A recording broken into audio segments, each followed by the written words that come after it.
Bagian terakhir dari reaksi substitusi, kali ini akan dibicarakan kinetika dan mekanisme reaksi substitusi nukleofilik. Untuk tujuan ini, kembali kita membicarakan reaksi antara isobutil bromida dan ion hidroksida menghasilkan isobutil alkohol dan ion bromida.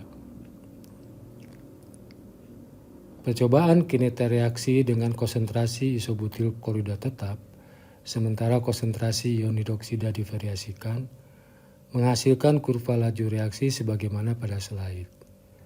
Tampak laju reaksi menunjukkan semakin meningkat sejalan dengan meningkatnya konsentrasi ion hidroksida secara linier, yang berarti laju reaksi berorder 1 terhadap ion hidroksida.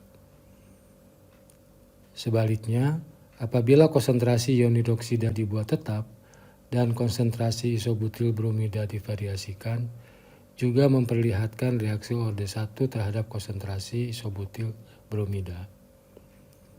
Dengan demikian, secara keseluruhan laju reaksi substitusi ini berorder 2 terhadap konsentrasi reaktan.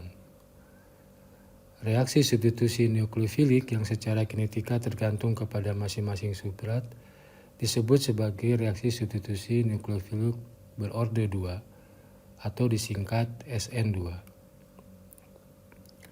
Berdasarkan data kinetika tersebut, maka dapat disimpulkan tahap lambat berada pada penggabungan ion hidroksida dan isobutil bromida.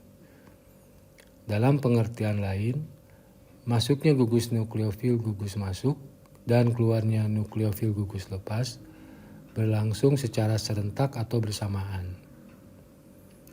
Karena secara termodinamika suatu reaksi haruslah melalui keadaan transisi, maka keadaan transisi pada SN2 dapat dinyatakan sebagaimana pada slide, di mana pusat karbon elektrofil mengikat 5 gugus. 2 di antaranya adalah gugus hidroksida dan bromida.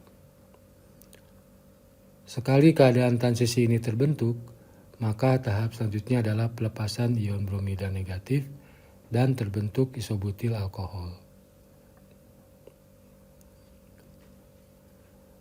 Secara termodinamika, jalannya atau koordinat reaksi dapat ditunjukkan sebagaimana pada gambar sebelah kiri pada slide.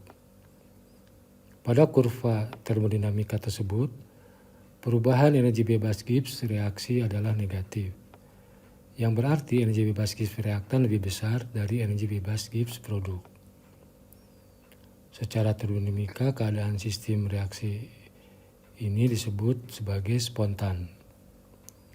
Walau spontan, tidak serta-merta produk reaksi terbentuk seketika, karena secara kinetik, sistem reaksi baru bisa berlangsung apabila rintangan energi keadaan transisi sebesar EA atau energi aktivasi telah terlampaui. Reaksi substitusi SN2 juga memiliki karakteristik dari sudut pandang stereokimia. Reaksi SN2 dicirikan oleh adanya pembalikan stereokimia absolut dari reaktan ke produk. Pada contoh ini, stereokimia absolut isobutil bromida adalah S, sedangkan stereokimia absolut pada produk isobutil alkohol adalah R. Sekarang perhatikan reaksi yang sama, tetapi reaktan isobutil bromida diganti dengan isobutil tosilat. Penelaahan kinetika reaksi menunjukkan laju reaksi sama sekali tidak tergantung kepada konsentrasi ion bromida, melainkan hanya tergantung secara linier kepada konsentrasi isobutil tosilat saja.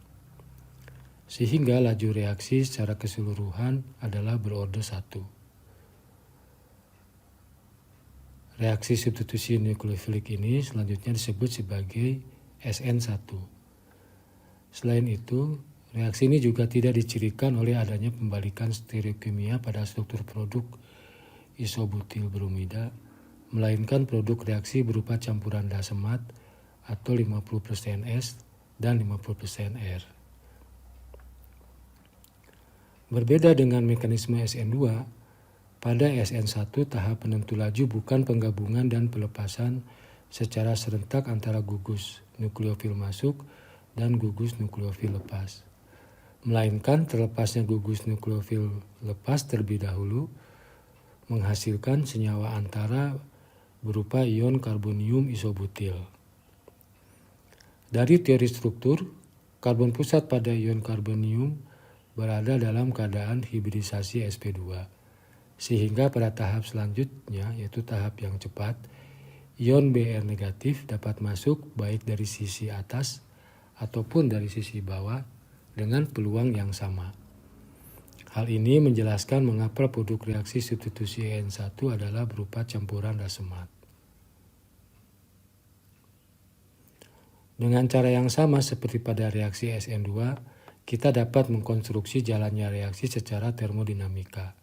Sebelum mencapai produk, reaksi berjalan melalui keadaan senyawa antara yang tidak stabil dan merupakan tahap lambat reaksi.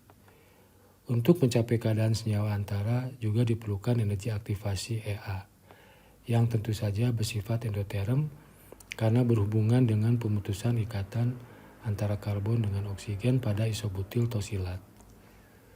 Senyawa antara berupa ion karbonium ini sangat reaktif dan bereaksi sangat cepat dengan ion Br negatif yang bisa masuk dari kedua sisi bidang planar sehingga menghasilkan campuran rasemat isobutil bromida. Walaupun masa hidupnya singkat, ion karbonium ini bisa bertahan dalam sistem reaksi apabila terdapat faktor stabilisasi dari strukturnya. Kestabilan ion karbonium tersebut merupakan faktor utama suatu reaksi substitusi nukleofilik apakah akan berjalan melalui mekanisme SN1 atau melalui mekanisme SN2. Struktur molekul yang dapat menstabilkan ion karbonium diantaranya adalah apabila terdapat pada karbon tersier atau terkonjugasi dengan ikatan rangkap 2 seperti ion karbonium alilik atau benzilik.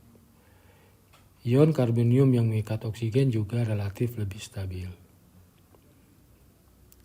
Sebagai penutup pada bagian ini, perhatikan reaksi-reaksi berikut ini. Apakah masing-masing reaksi di bawah ini merupakan SN1 atau SN2 dan sarankan pula mekanisme reaksinya.